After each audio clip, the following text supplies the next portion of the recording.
Everything is too bad.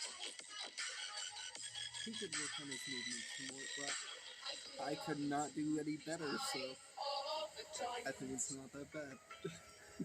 The fever in my blood is rising higher. The air is turning the dust into diamonds. So give into the light, watch me ride. They know Because they don't where to understand. be about, they know what they're about to bring us. They know when my eyes start to burn, my eyes start to burn, my eyes start to burn. They know where to be about, they know what they're about to bring us. They know when my eyes start to burn, my eyes start to burn, my eyes start to burn.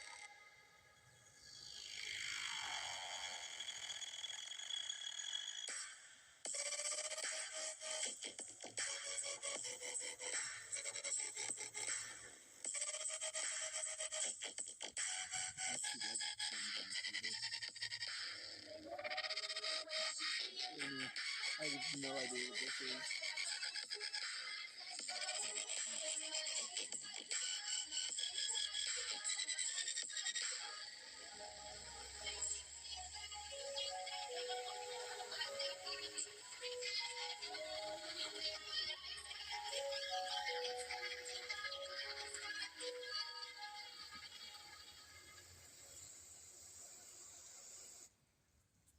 Nothing but I guess we should I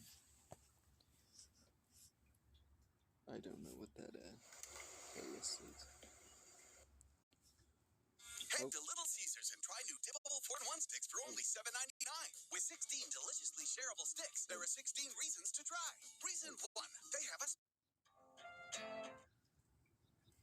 Dang it.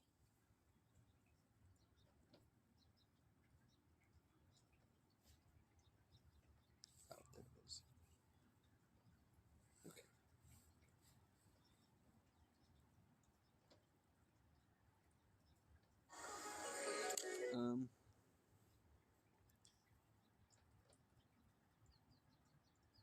No, I'll give him a like. Hippie Ninja Productions. He has 305 subscribers. I'll give him a subscribe too. Why not? Oh, here, so.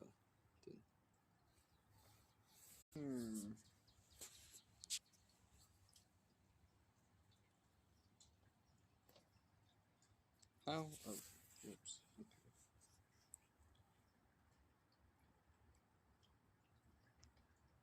Forgot you couldn't see that, so. I'm just gonna go forward.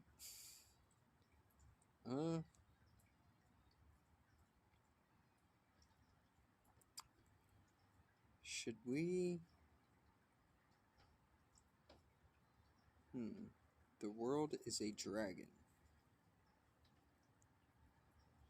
Me trying to act mysterious after I farted so nobody knows it was me. Okay, that's cool. I don't. What the hell?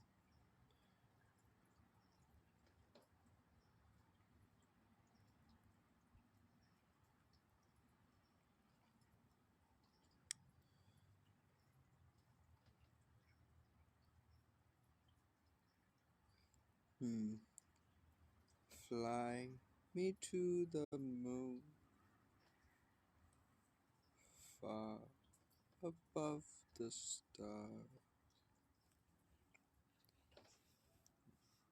Let me see what it's like on Jupiter and Mars. Hollywood.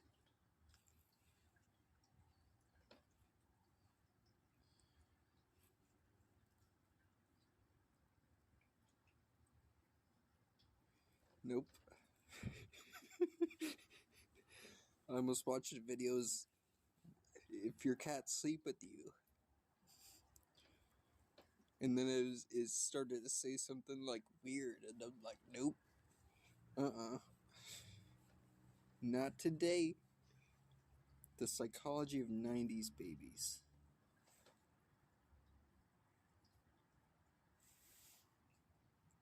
I've got just like all kinds of just randomness. What if you could trade on this? This is Kalshi, a regulated exchange where you trade on real-world events. You know what's strange about people born in the 1990s? They remember a world that doesn't exist anymore. They played outside until the streetlights came on, but also remember their first AIM screen name. They used encyclopedias for school projects, but what is AIM? Also downloaded music on Napster. They're the last generation who had a childhood without smartphones. Okay, I'm a 90s kid, but like, my parents were poor, so we didn't really have stuff. Like,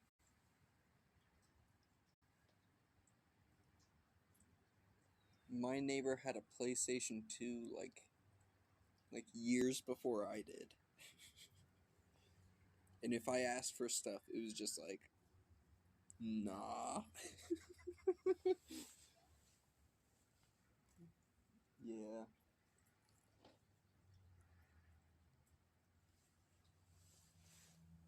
I don't know. But came of age with social media. And that split, So this probably applies to most 90s kids. I do not know. that created a psychology researchers are calling 90s kids syndrome. If you were born between 1990 and 1999, you occupy a space in history that will never be repeated. You're not quite a millennial. You're definitely not Gen Z. You're the bridge between two incompatible worlds, Cartoon Network and YouTube, Blockbuster and Netflix, playing outside and playing online. And here's what nobody tells you. That split childhood created adults who are simultaneously nostalgic for simplicity and fluent in complexity. And it's affecting your mental health in ways you probably don't even recognize. Picture this. It's 1998. You're 8 years old. Memento. Saturday.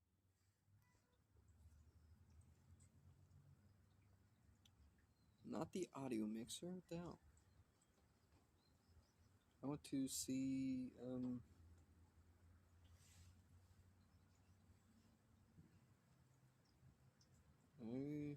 Flip front facing camera. Oh, I cannot in this.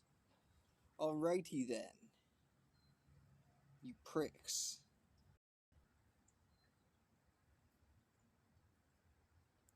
See my, it's all neat. Kind of. Oh. There's, oh. There's something, like, I think my cell phone bill is paid for, but I don't have money.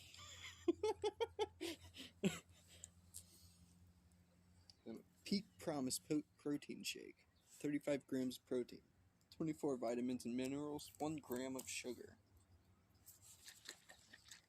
It's warm, but it's still pretty good.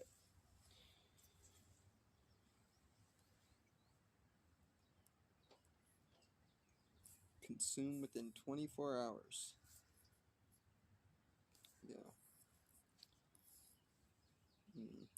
I leaked, but that's fine. I don't care. Yeah. It's not like I've got secrets.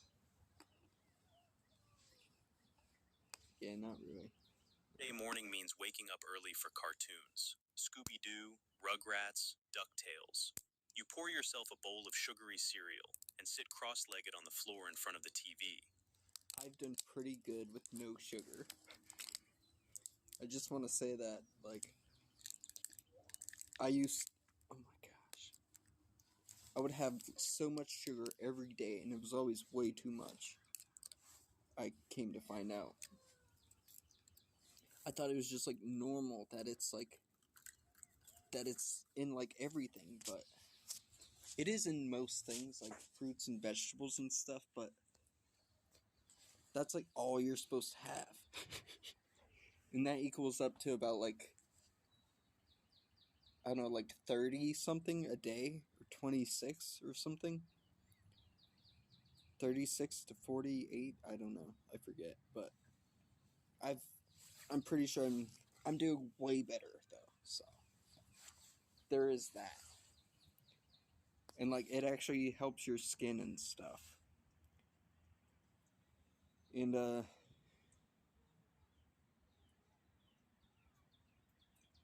I don't know, I feel different. I'm pretty sure I've had to, like, cuz like my body's not burning sugar now so much, it's burning, like, fat. And so it's totally different. And I think I just have to, like, get used to it. Which, it's a little weird. I don't know. Do not know. Something looks bad. I should do some first aid.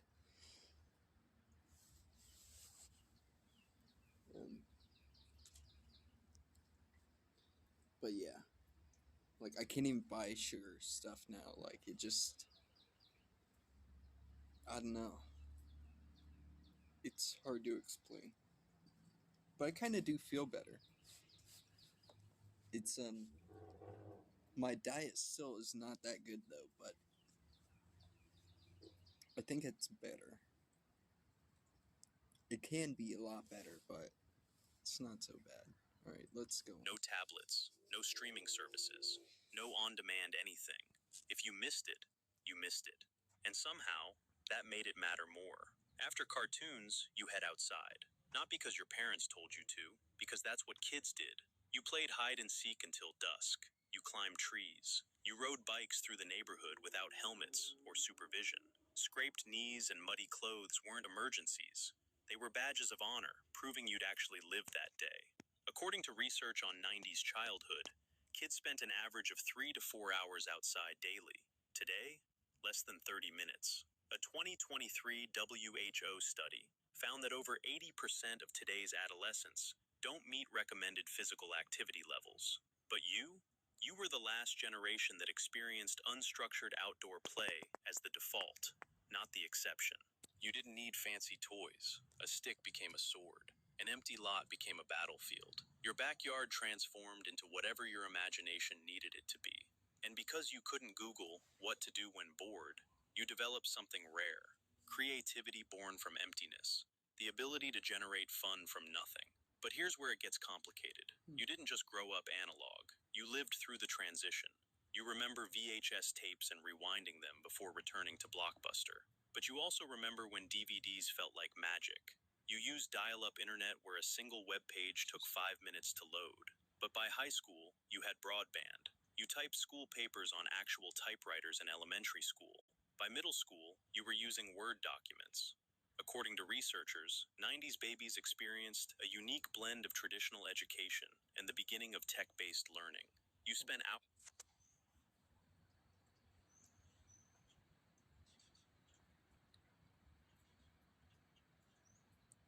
I was not in a computer class until high school. And even then, it was just like a crappy Florida, just like it sucked. I don't know. I remember I had this one class where we did like you design like labels for this. Like I remember that. I could do that, but that was about it. I don't know.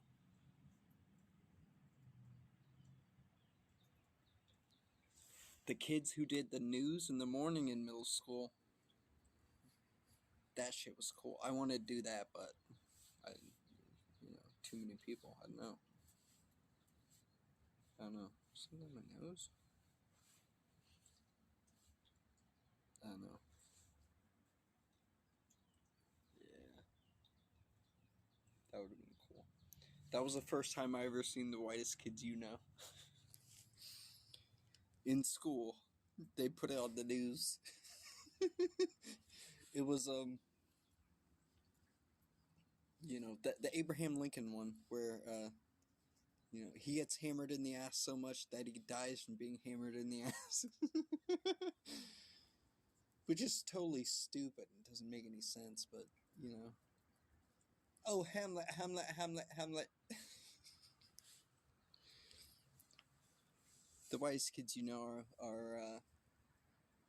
well, Trevor Moore, he's dead now, but the rest of them are around, I think, in just a satire comedy group, pretty much.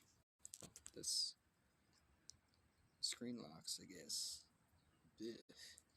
Hours in libraries using card catalogs and encyclopedias. But you were also I said way too much.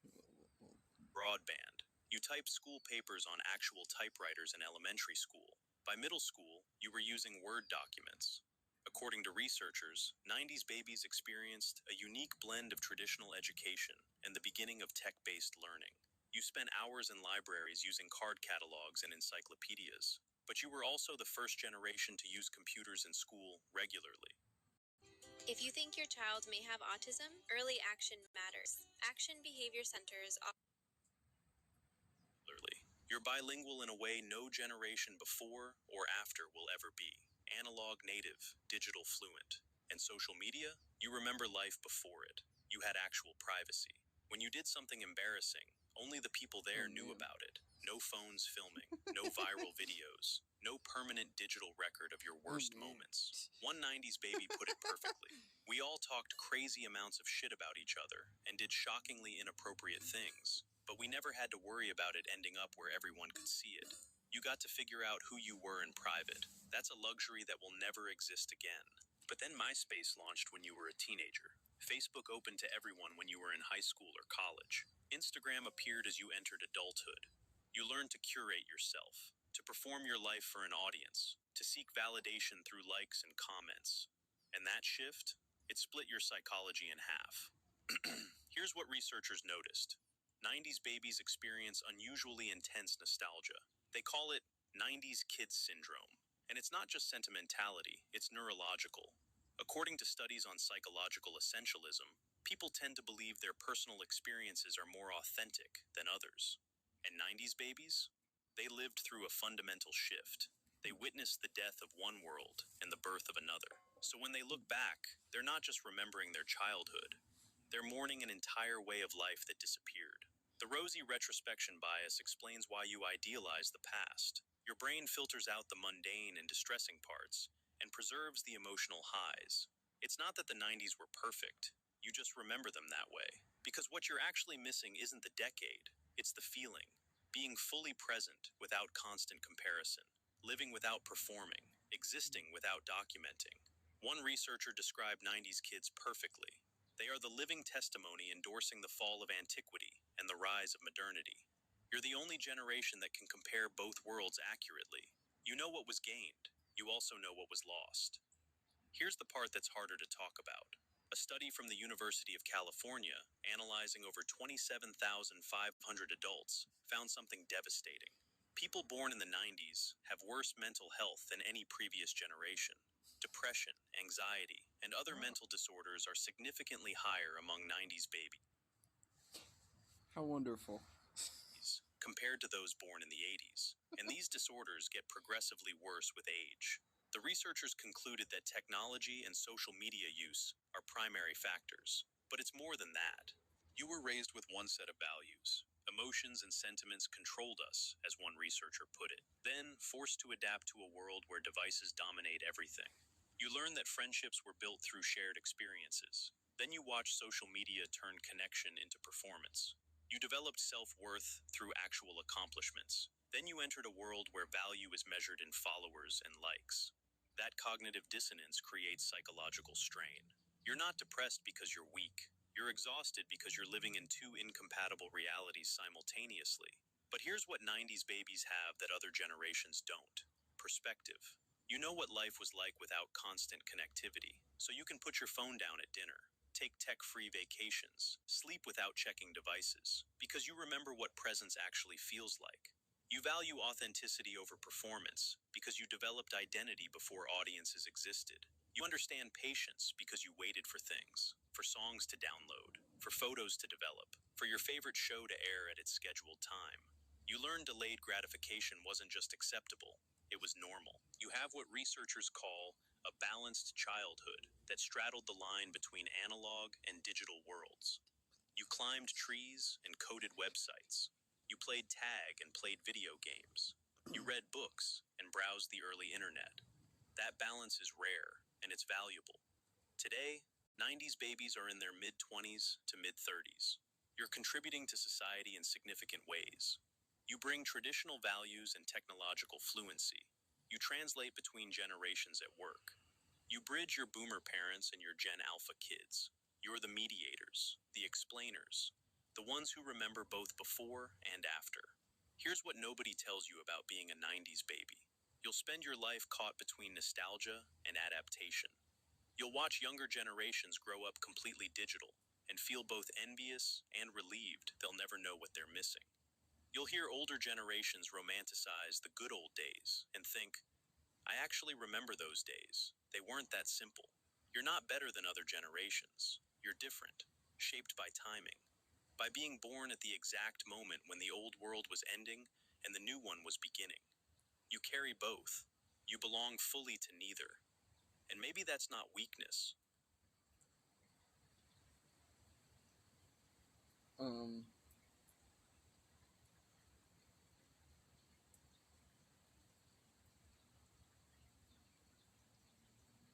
That's a lot. I didn't really want to think about all this.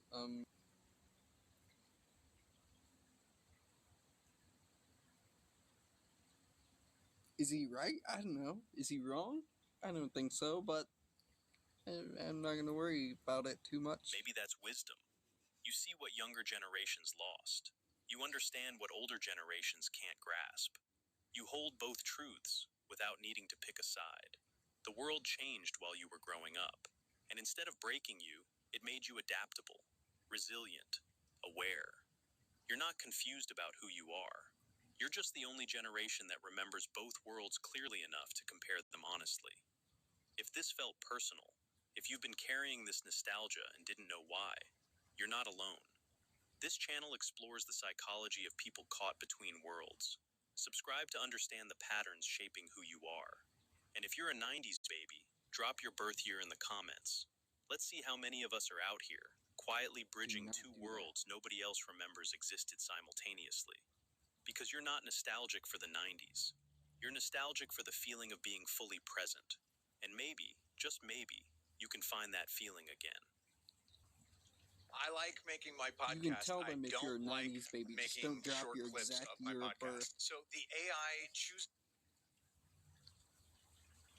That's, that was, bit of a mindfuck. Okay, I'm gonna put this on again.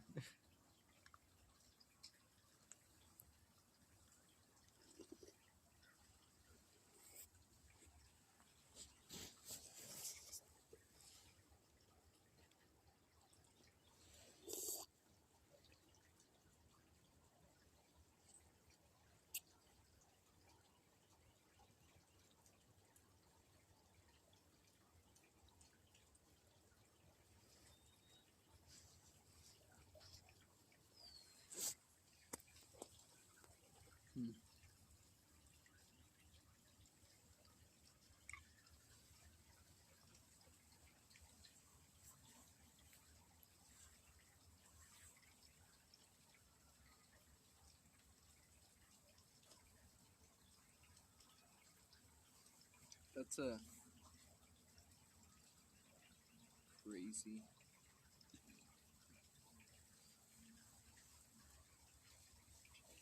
Subtronics?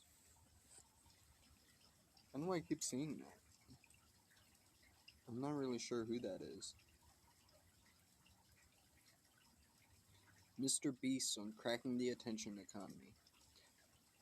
I was in Ludwig's stream yesterday, and we all watched a Mr. Beast video yesterday, where people live in a supermarket for $250,000. You know, the last one that leaves gets the money, whatever. And, it was just a crazy video. Like, morally, I don't know. Like, I have some morals, but, like, some I don't really care about. Not gonna lie. Like, the ones that are, like, you know, if you don't want it done to you, then you don't do that to other people.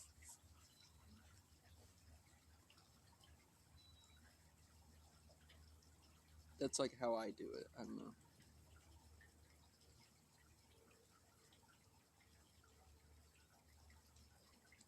Your stream is delayed by 20 to 30 seconds. What's the most likely reason? I have no idea. The stream latency mode is set to normal. Okay, it is that. Okay, I guess I do know.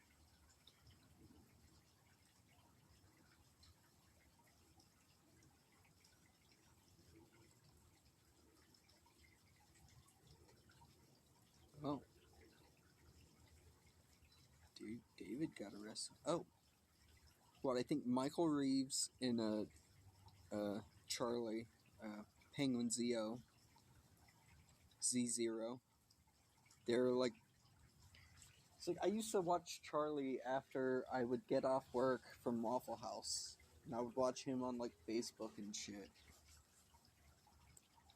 And then Michael Reeves was just like cool science shit on YouTube. Like, that was like 10 years ago though, so I don't know.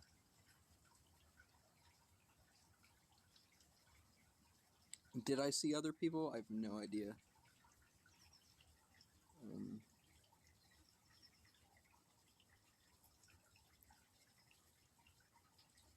Stop editing your YouTube videos. Early exit, 50,000 views, 4 months ago. Sounds like they don't know what the fuck they're talking about. I could be wrong though, so I don't know. Most YouTuber advice is bad. Advice tier list. 0 to.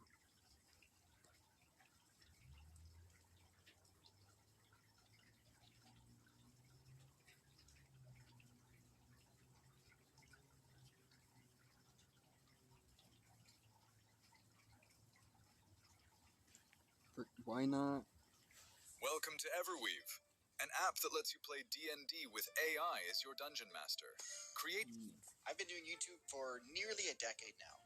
Hang on. Actually, let's watch why your When cat your cat sleeps with you, do you actually know what they're trying to say? Yes, it's adorable.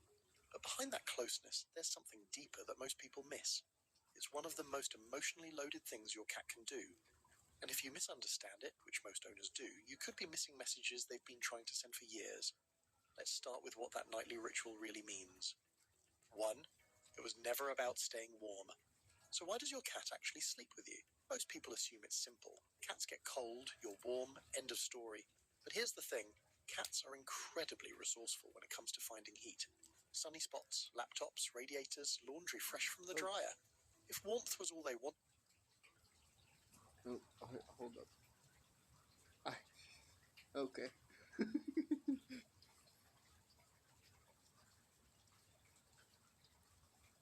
Whoops.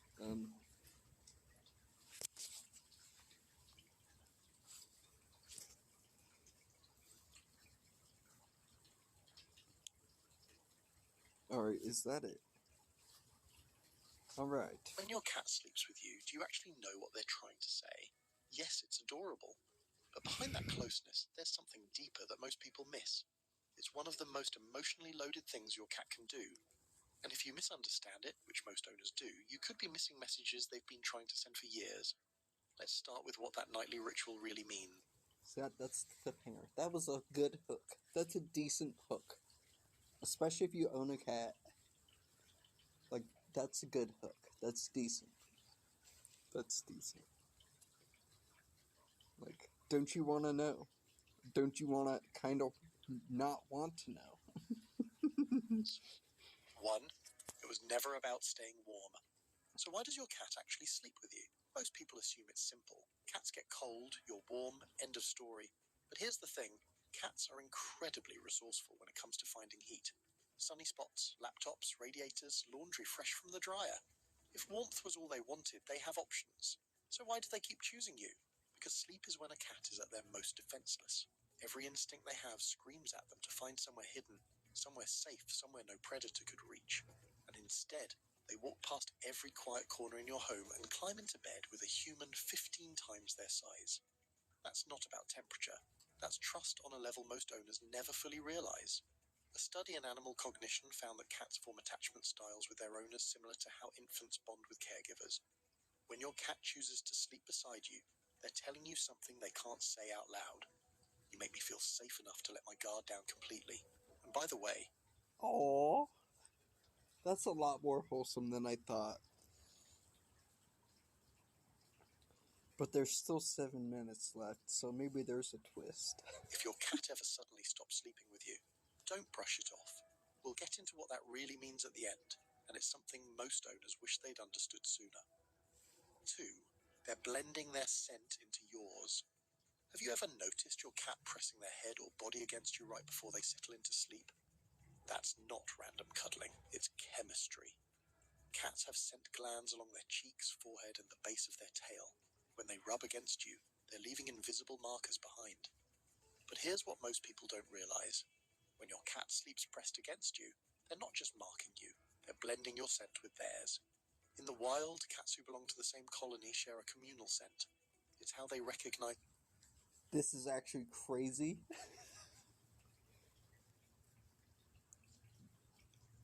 Who thinks about this stuff? What? Do you have a cat? Do they do this to you? What do you think it means now? Now that you've seen this, what do you think it means? I don't know. I'll keep watching. I don't know. We'll figure it out. It's family. It's how they say, this one is safe without making a sound. When your cat weaves their smell into yours night after night, they're performing an ancient ritual. They're telling the world and themselves that you belong to each other. This is also why your cat might sniff you intensely when you come home from somewhere new. You smell wrong. You've lost some of the shared scent. And that bedtime cuddle, That's part of it is them restoring what went missing. And hey, if this makes sense to you, smash that like button and subscribe. It's the best way to help us reach more cat people who actually care about understanding their cats on a deeper level. I don't know if this is entirely true because like some cats just like being pet and stuff.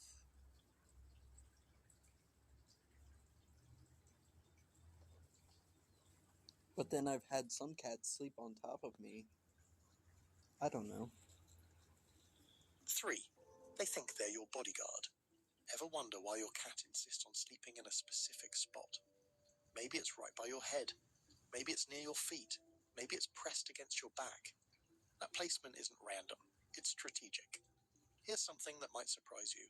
Even a small pampered house cat still carries the instincts of a predator. And predators understand threats. When your cat positions themselves beside you at night, part of them believes they're standing guard. This goes back thousands of years. In wild cat colonies, members take turns watching over each other during rest. It's not just about bonding, it's survival. And your cat, no matter how domesticated, hasn't forgotten that ancient code. Watch where your cat sleeps.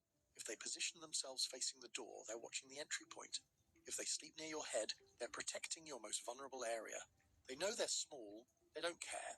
Something deep in their wiring says this human is mine to protect. Now, will your cat actually fight off an intruder? Probably not. But in their mind, they've taken a post. They've assigned themselves a role. And every single night they show up for duty. 4. Every sleep position is a message. Does your internet bill keep getting higher? Nope. That's because typical internet deals are full of surprises. Does your cat curl into a tight ball, sprawl out like they own the bed, sleep with their back turned to you? Each of these positions is telling you something different. Let's start with the tight curl. This is the most protective position a cat can. I think this is like overthinking on a whole nother level.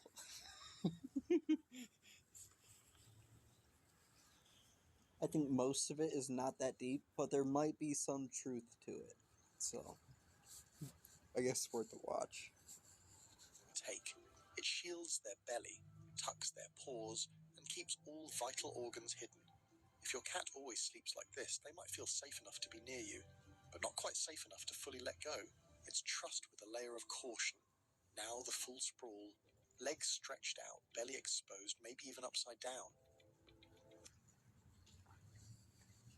See, he says it's dependent on what the cat thinks of you, but all cats have like different personalities, so. And like it could even be like how the cat grew up. Like, ooh, I should not say like, but yeah, it could be how the cat grew up. Like, how would we know?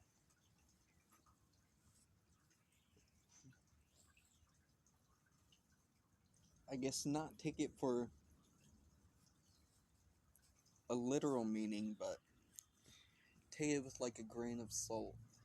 Like, it's partially right, but could be attributed from other factors. I don't know. This is the ultimate sign of security. A cat showing their stomach is a cat who believes completely that nothing bad will happen to them in your presence. They've let go of every survival instinct that tells them to stay guarded. What about when they turn their back to you? Some owners take this personally. Don't. In the cat world, turning your back to someone means you trust them so much you don't need to watch them. It's actually a compliment.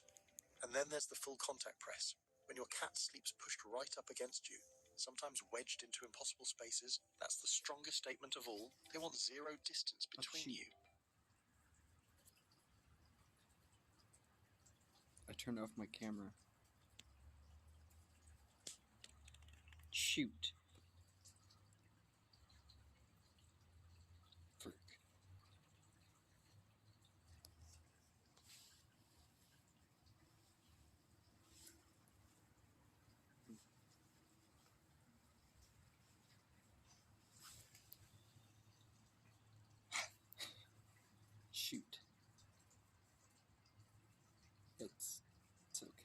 clingy. That's devotion. 5. They change their schedule just for you. Have you ever wondered why your cat seems to wake up when you do and wind down when you go to bed? That's not a coincidence. It's a choice they made for you. Cats are naturally crepuscular. That means their bodies are wired to be most active at dawn and dusk. It's when their wild ancestors hunted. It's when their instincts tell them to be alert, not asleep. So by nature, a cat's schedule shouldn't line up with yours at all. But bonded cats do something remarkable. They override their own biology. Researchers studying domestic cats found that cats living closely with humans gradually shift their sleep and wake cycles to mirror their owners. They stay awake longer during the day. They sleep more deeply at night. Not because it's natural for them, but because that's when you're available. Think about that for a second. Your cat's entire internal clock, built over thousands of years of evolution, gets rewritten just so they can spend more time existing in your world. This is also why cats greet you at the door or show up right before your alarm goes off. They've learned your rhythm. They've synced themselves to it. Not out of habit, out of preference. 6. They feel your stress before you do. That's so cute. See, I was thinking, I was like, I want a cat. But then I was like, oh, I wouldn't want to just like leave him in a cage or something when I go to work, so. Yeah.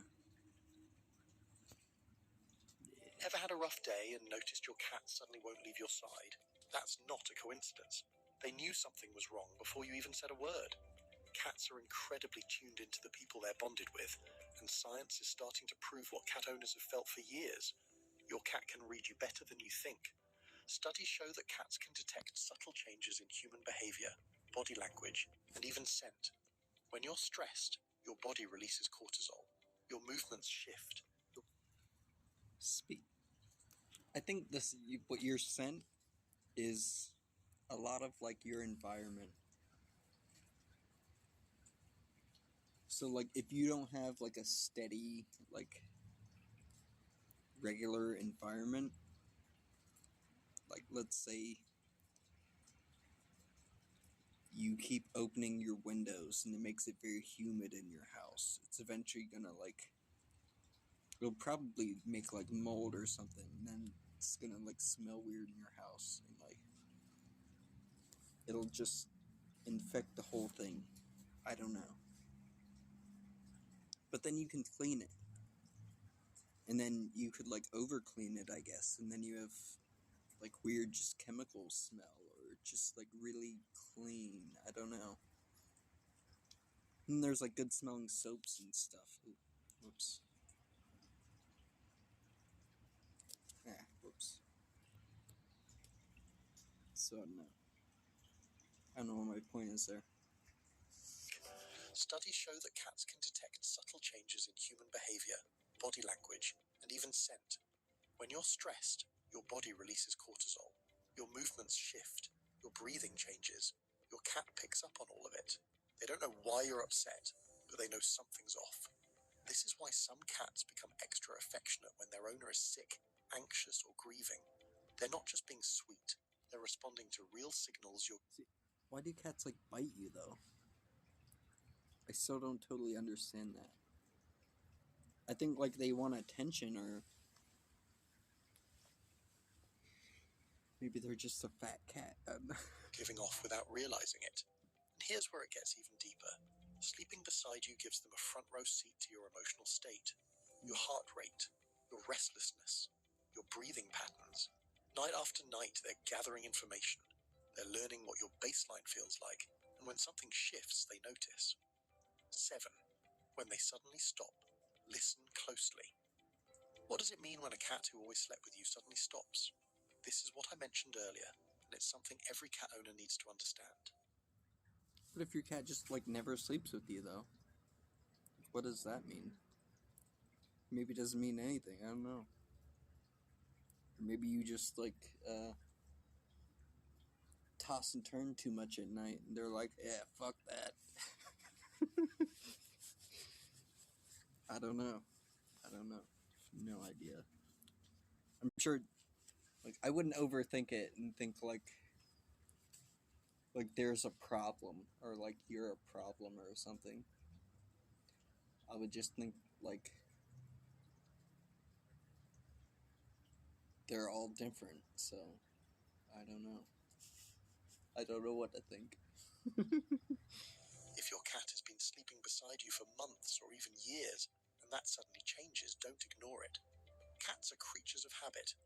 When they break a pattern this significant, they're trying to tell you something. Sometimes the reason is physical. Pain, illness, or discomfort can make a cat seek out solitude. Cats instinctively hide when they don't feel well. It's a survival mechanism. If your older cat suddenly wants to sleep alone, a vet visit is worth considering. Other Growing up, we had this one dog, Peanut.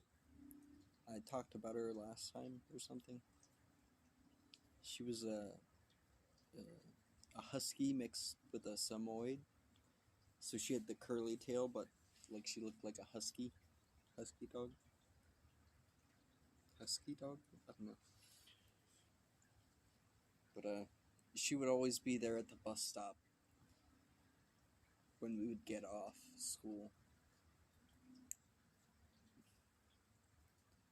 But when she died, she just like went away from everyone and just like went underneath my dad's car and just that's where we found her. Very sad, but yeah. I still don't know what happened. Like, it's like I had another dog that I'm not gonna say its name for good reason, but it was a Rottweiler, and he like got bit by a snake or something, and I remember we took him to the vet, and he just died, just like a snake bite or something. But that was kind of totally different. It's kind of not relevant. I know I brought that up. Okay. times, it's environmental. A new pet, a new person, a change in routine. Cats are sensitive to shifts in their territory. Something that seems small to you might feel massive to them. And sometimes it's emotional. Cats remember. If something startled them in the bedroom, or if conflict happened in that space, they might pull away to protect themselves. The key is paying attention. Your cat chose to sleep with you because they trusted you completely. If that changes, they're not being moody. They're communicating, so listen, watch, and if needed, gently help them find their way back to feeling safe again. Because that nightly ritual, it was never small to them, and it shouldn't be small to you either.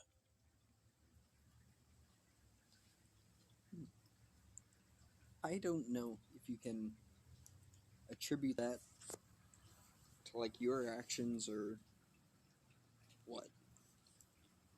I don't think there's you can rely on that information too much.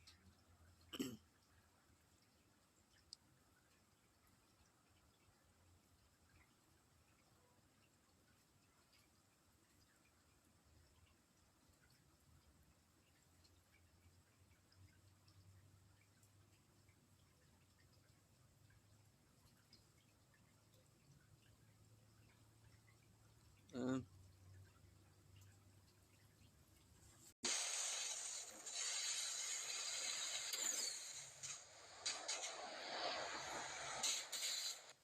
I've been doing YouTube for nearly a decade now, and over the course of my career, I've heard all sorts of advice tossed around.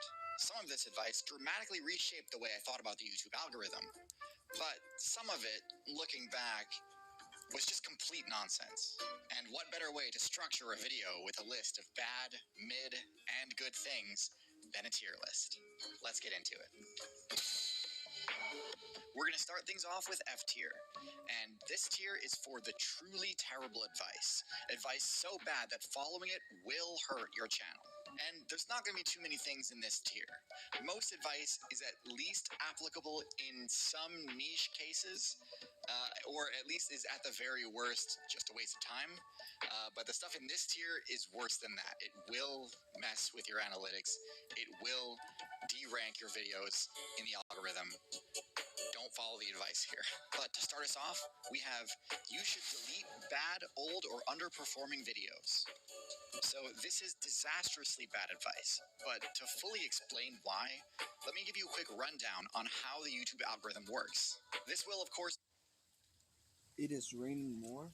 It's gotten considerably colder.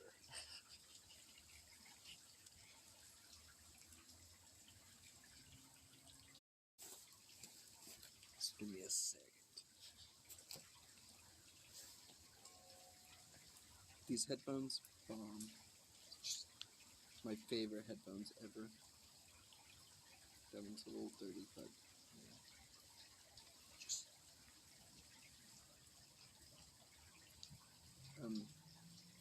frick, I shouldn't pull it out, but yeah, it's just this thing. It's actually a little dirty.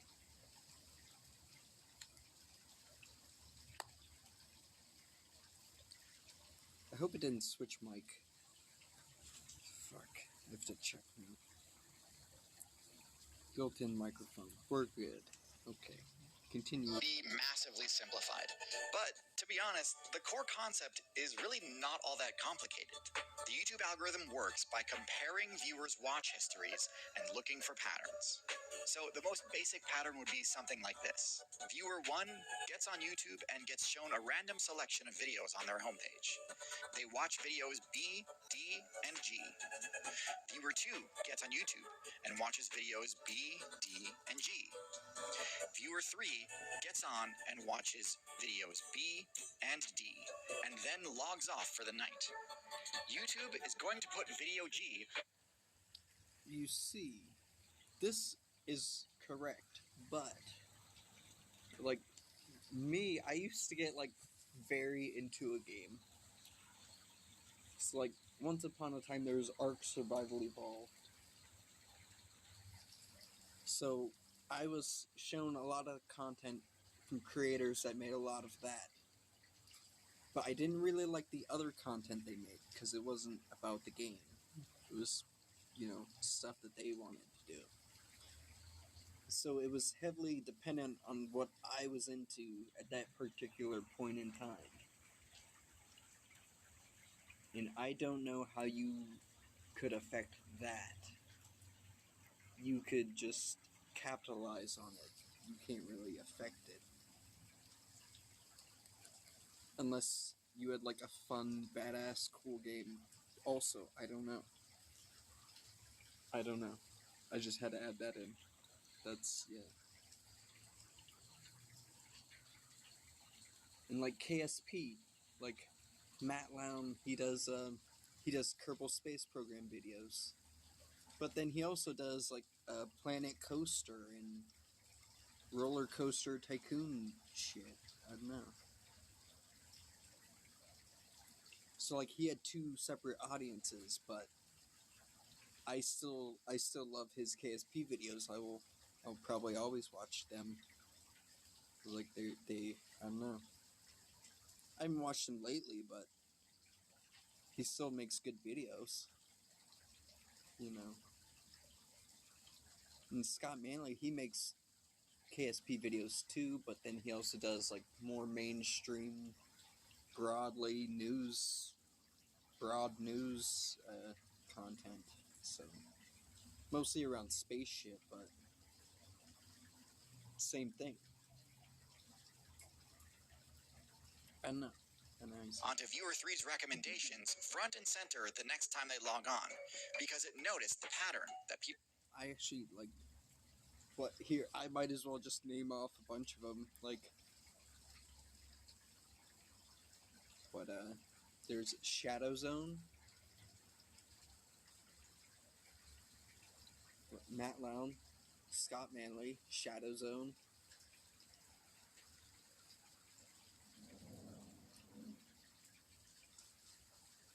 I don't know. I'm not sure if there is many more. Remember Linux Guru Gamer, but he's mostly a modder, so his videos were only like of mods that he made, which he did a great job, fantastic job. But then KSP2 kind of like went to shit, and I think they just like killed it from like corporation trying to make money. Blah. People who like videos B and D also tend to like video G. There are, of course, hundreds, if not thousands, of additional variables, but all of those additional complexities layer on top of that core concept: patterns of viewership. YouTube calls this co-watch behavior, and it is the main driving force behind the recommendation algorithm. If you can understand that concept, you can probably follow my rationale for basically every tip in this video. So the reason that deleting old videos is bad for growth is that it also removes that data from your viewers' watch histories, which means there's less of a pattern for YouTube's algorithm to pick up on to use to push your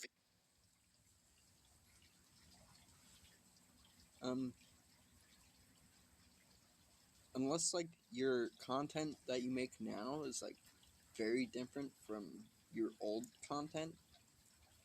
Like say you used to cover like one specific game, and that's like 1/3 to half of your total videos. I think that would be confusing to the algorithm. But it also depends on like why they watched you for that. videos to new people. Now, of course, there can be genuinely good reasons for deleting an old video. If you, I don't know, accidentally doxed yourself and included some sensitive information, yeah, probably don't just leave that up for strangers to see for your own safety. But in general, it's a bad idea. And if you really just don't like your old videos and want them gone for reasons of taste, that's okay too, I suppose. You can also just unlist them, which won't remove them from people's watch histories, but that also means that if they want to watch it, they can just go back through their watch history and find it. So it's not a good solution for really sensitive information, but if you just don't want it to show up on your channel, it does work. I'm personally of the opinion that it's a good thing to let audiences go back and see how much you've grown as a creator. But I understand that not everyone can stomach the cringe of their teenage self. But if you're just deleting it because it didn't get the view numbers you wanted, you're making the problem worse, not better. I actually know a few YouTubers who delete low-performing videos to make sponsors think that they hit higher view counts more consistently than they actually do, so that they can use that data to negotiate a higher rate. But this is playing with fire, in my opinion. And second in F tier, we have the advice: all engagement is good engagement. I think everyone who thinks about this for more than a second knows it's not true, but still, every so often, I'll see a creator going back and forth bickering with one of their fans, and they'll invoke this as a sort of attempt to reframe the whole interaction as like a gotcha. Like the viewer will be criticizing or insulting some aspect of the creator's video, and the creator will counter, "Aha, I got you. You see, you thought you were damaging my reputation by insulting me, but actually, you've just given me more engagement, boosting my influence even further. Ha ha ha, joke's on you." But this is usually, frankly, a pathetic attempt to stop people from criticizing them.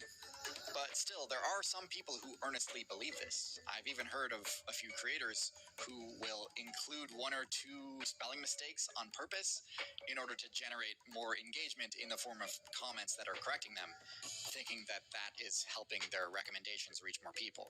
It's just not. I don't know how else to say it. But the people who literally designed the YouTube algorithm have said as much. It doesn't work, don't do it. Now, of course, if a creator posts something that's so bad that the badness of it becomes a spectacle in and of itself, that can override the negative effects of negative engagement. But even in those cases, usually the big winners in that scenario are going to be the commentary channels that farm that misfortune for views. That's honestly the only advice I've heard which I do think actively hurts your channel's ability to rank highly in recommendations. Let's move on to D tier. This tier is for advice which I don't think actively hurts your channel, but can indirectly hurt it by nature of just being a complete waste of time. This is going to be a pretty packed tier because honestly, most of the advice that I hear as a creator falls into this category. First in D tier, we have: you should post at specific times or days of the week. For like 99% of YouTubers, this just doesn't matter at all. Now, sure, if most of your audience is American and you post at 3 a.m. Eastern Time, or you post during the Super Bowl, or you post during Christmas morning, yeah, the amount of I would rarely watch someone's video that as soon as it came out, unless it had to do with like an update for a game or something. Wow.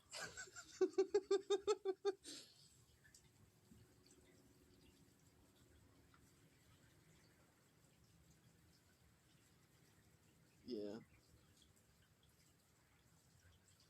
Because sometimes, you know, the devs would just like break a game completely, or you would want to exploit what they did completely. That's just how it was, you know. You ever spend like 8 hours on one thing? Just. It's crazy, but you spend like 8 hours on. To get one thing done. But once you get that done, you freaking like own like the whole server or something. Shit like that. Like, it's spending 8 hours to like get rid of 36 hours of grinding. If that makes sense. I don't know. People who are immediately dropping everything to go watch your video is going to be lower. But if a viewer likes your videos, they're going to see it the next. But if something goes wrong in that 8 hours, then it's just a waste. You know. Or you could easily like just screw yourself and accidentally hit a button and just, I mean, you wouldn't totally screw yourself over, but you would reduce the efficiency of what you were trying to do by a considerable amount. I wouldn't say like 40%. Just accidentally hitting a button. Just accidentally punching something. Yeah. Dumb. Next time they open YouTube. And in fact, your video already being up and ready to watch when they sit down at their desk for the first time to start their day might actually play in your favor. It might not be good for their productivity, but still. The point is, in the long run, a video is going to get about the same amount of views that it would have no matter what time it was uploaded. So don't stress about it. Unless you make time-sensitive videos. If you're doing a news show, or God forbid, YouTube drama videos, you do have to keep your topics relevant to the current news cycle. And if you make videos about internet trends and facts, if you're doing a news show, or God forbid, YouTube drama videos, you do have to keep your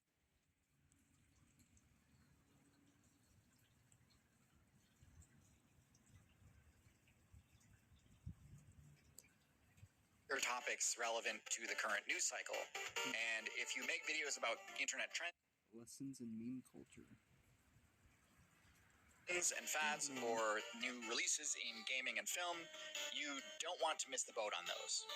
Although, even in those cases, a good video can still work after the fact as a retrospective. But yeah, for most creators, this just isn't something you need to concern yourself with. I used to upload all of my videos at 10 a.m. on Saturday morning, because that's when I personally would have been most likely to just be chilling looking for something interesting to click on. But eventually I stopped caring about it and just started uploading whenever a video was ready, and I didn't see any difference in performance at all. Next in D tier, the algorithm will punish you for taking a break. So in general, no. There's no amount of time you can take off that would trigger some sort of massive downranking of your videos in recommendations. If your audience really likes your videos, they're going to keep sharing them with their friends, and probably even go back and watch some old ones. As an example, at the beginning of the year 2020, I had about the same amount of subscribers as my friend Sam from the YouTube channel Sam Onella Academy. Sam proceeded to take a nearly 3-year-long break, all the while massively diffing me on both subs and views. And this isn't me saying there's anything wrong with the algorithm or anything like that. His audience just really likes his videos and likes to go back and rewatch them. And when he finally did come back after those 3 years, all of his new videos did basically just as well as you would have expected had he never taken a break at all.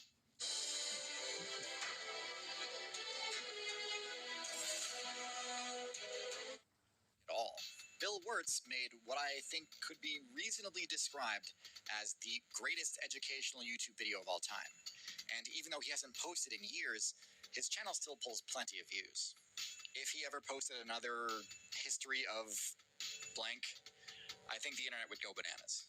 Now, these channels are, of course, outliers. I don't think everyone can expect that level of audience loyalty. But what I'm getting at is that the performance of good old videos is not negatively impacted by the lack of new videos. Even channels whose videos are highly time sensitive still take breaks from time to time, and they still have an audience when they come back. Now, obviously, you don't want to be too inactive. If you just up and ghost the internet for years at a time, it's not just your audience who's going to notice. YouTube channels are businesses, and like any business, you're going to have competition. If you've left your audience with nothing to watch for years on end, I would expect your competitors to notice and for them to try and emulate your style in order to capture some of your audience. So take breaks when you need to, don't burn yourself out, but never think that success is guaranteed either. Next in D tier, just do this one weird trick. All right, I don't want to stoke drama, so I'm not going to name names, but I do have a bone to pick with, okay, I'm re-recording this bit because after watching it back, I think I started to come off way too heated for no reason.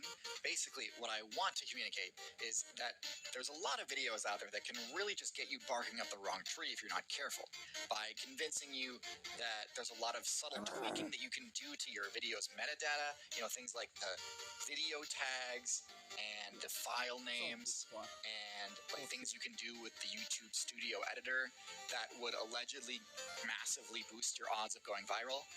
And I'm sorry, but I do think that that's all just a complete waste of time. I'm not saying that it adds zero value at all, but at the end of the day, if your videos are bad, there's nothing that you're going to be able to do, like metadata manipulation-wise, to get people to like them. And if your videos are excellent, frankly, it would be pretty hard to screw it up. Like, it would be legitimately difficult to get people to stop sharing them. And if your videos are mid, you're much better off spending your time learning how to improve your craft than you are learning all these subtle metadata manipulation tricks. You should always prioritize the things that your audience can see, not what YouTube's algorithm can see. Quality. Quality content. Unique content.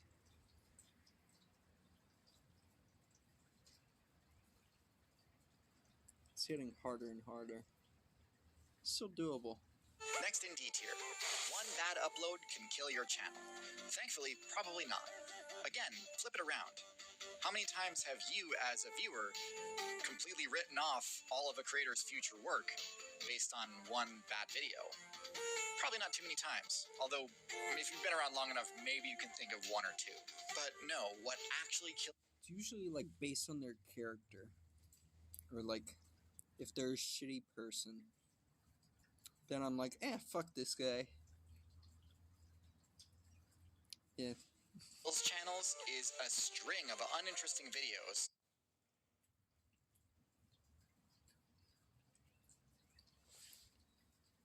That rarely happens to women, but there's a lot less women creators, I think, probably. I don't know.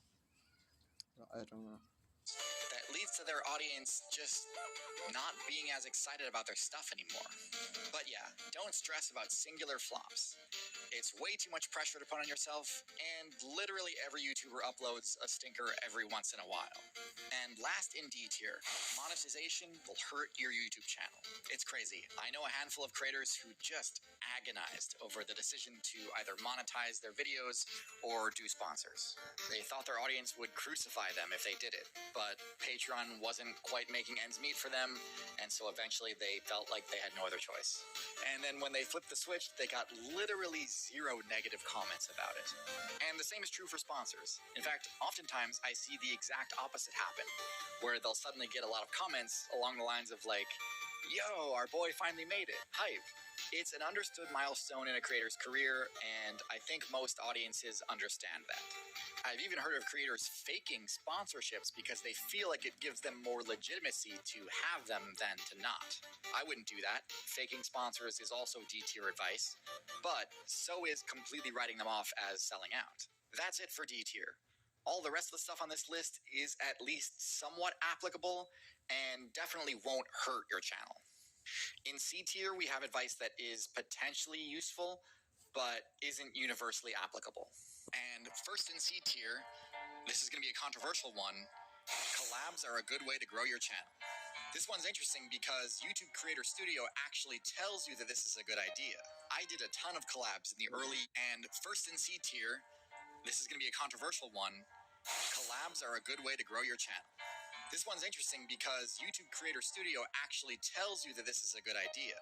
I did a ton of collabs in the early years of my YouTube career. And to be honest, I don't think a single one moved the needle at all. Now, I'm not saying they can't work. They can make for fun and entertaining videos. But for growing an audience, one, they're not that great. And two, you want to build your own audience, not leech from someone else's. That second point isn't some moral judgment or anything. I'm not saying you're not going to have any overlap with other channels' audiences. Of course you will. But I've seen it several times where a creator...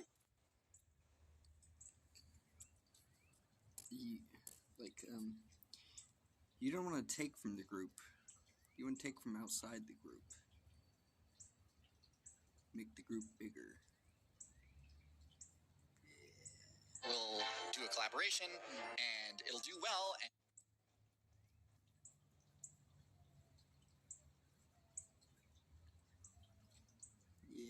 and they'll get a ton of new subscribers and views, and they'll get all excited and celebrate. But when they upload their next video, it doesn't hit, and they might even lose subscribers. And the reason is because those subs weren't made in earnest. They were subbed as a show of support for a different creator, and for you as their friend, but not because they actually connected with your content. And that can be really demoralizing.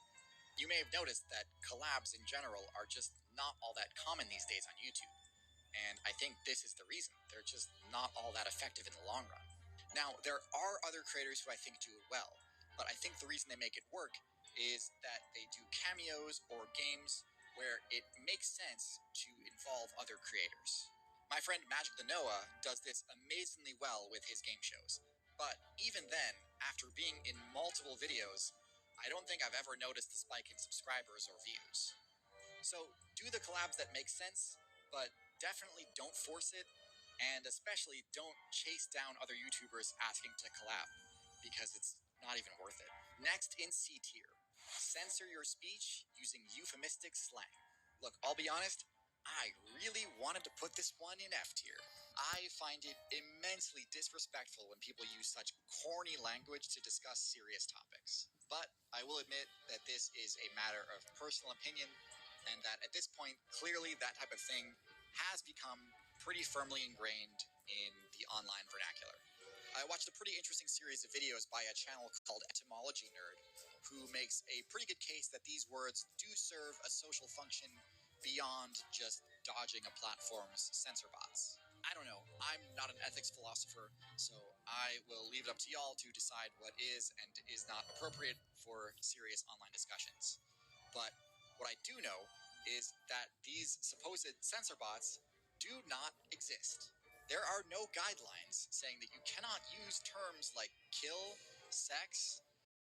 Now, sure, if you're using those words in a graphic context, that's one thing. But if the context is there, if your video is about those subjects, removing the word doesn't suddenly make your video family friendly. A true crime podcast about vicious, evil murderers is still a true crime podcast about vicious, evil murderers, even if you say unalive instead of kill. So either talk about it or don't. Next in C tier, premieres help your channel grow. Some of these, like, they just sound crazy. Like, who would believe that? I guess if someone talked them into it, that kind of makes sense. I'll be right back. Yeah.